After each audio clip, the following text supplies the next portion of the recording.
Hey guys, I'm back. And if you don't know who I am, I'm Shades. And I am back from playing no Call of Duty for like 2 weeks due to a broken Xbox and my friend getting me into StarCraft 2. So, basically, after playing for 2 weeks, not playing for 2 weeks, you might notice that your aim starts to suck. And it doesn't suck a little bit, and maybe you recover in a couple games, but, for the first few games, it just feels like you just suck. Well, this is like one of those first few games I had, and, I don't know, I think this is the later of them, my aims did start to come back, but you'll notice some really crappy aiming in here. So, if you've been noticing, I'm playing Search and Destroy right now. I love Search and Destroy, oh, so much, and I'm gonna try to explain to you guys why I love Search and Destroy oh so much during this commentary.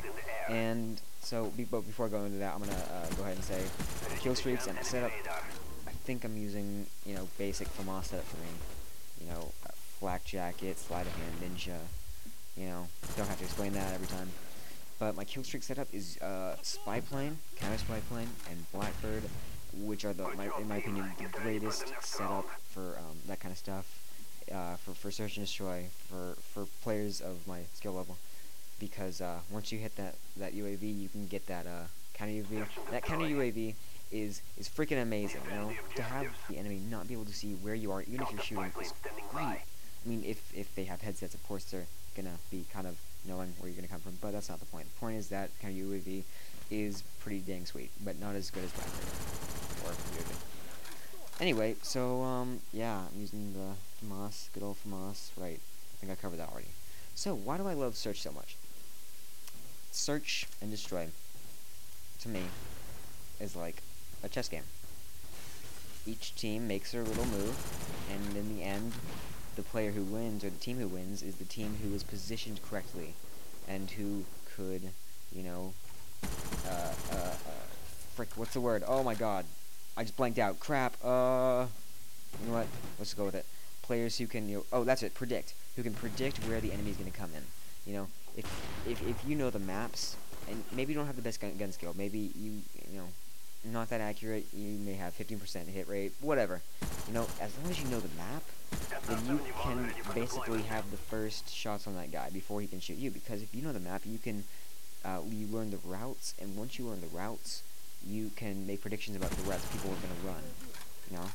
For instance, I'm gonna post a video soon of a firing range gameplay I got, and during this firing range gameplay, you might notice that I suddenly move behind a barrier like about a while away for no reason whatsoever. Well, there is a reason. It's because on the other side of the map, I heard my enemy shooting one of my teammates, and I did not run to the red dot. Now, the reason I didn't run to the red dot was because I could predict that he wasn't going to run down the middle, because this guy was back in his spawn.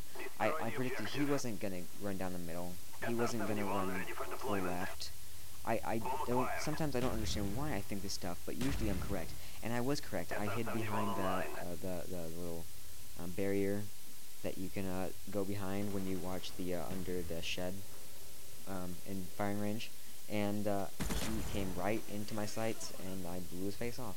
And just really, really, that's why I love Search so much. It's a chess game, And if you're good at, the map, then you can be good at Search. It doesn't matter how good you are at shooting people, Oh, and, yeah, sorry about this. I have a little mix-up with the playback here. It kind of skipped ahead for some reason. So, I'm gonna go ahead and take out my pistol and, put one bullet into him and kill him. Right, so, yeah, Search and Destroy, that is why I love Search and Destroy, and, why I think that more people should play it, and not little squeakers, because, I'm sorry, but I was just in lobbies with a couple squeakers, and they just pissed me off. But that's not the point of this, little conversation you and me are having right now. No. So, yeah, I would like more people to play Search and Destroy, because Search and Destroy is where it all really, I guess it either begins or it ends, You can, learn the maps from playing Search, or you can learn the maps from playing, Dom or TDM, but Search, I think Search is the hardest, game type to play, really, because, so many people just kind of play casually and don't really get to know stuff, and so they go into search thinking, haha, I'm just gonna get a few kills, you know. And I used to be not that great at search either, but it's a developed skill, and once you develop it, you know, and you get tons of points rolling in, you know. Once you get 15 kill games all the time, you know, what is that? 15 times 500. That's great, you know, like 4,500 points XP per. I mean, you know, being able to play search is a great skill to, you know, have. And so I think more people should play it. Anyway, I'm going to go ahead and wrap this up slowly because we have a little bit of time left. Basically, the rest of this video is a demonstration of why aiming down sights is a great technique to use in, you know, playing Call of Duty. See, look at this right here. Just kind of put shots on him. No, this did work. We do end up winning because the guy gets so distracted by this guy that he never gets around to defusing the bomb. Anyway, so if you like this video and you want to see more, subscribe. If you want to leave a comment, please do. If you want to inform me of something or inquire about something from me, send me a message, you know? And I guess, yeah, that's basically it. Subscribe or die. Thanks, guys, and hope to see you soon.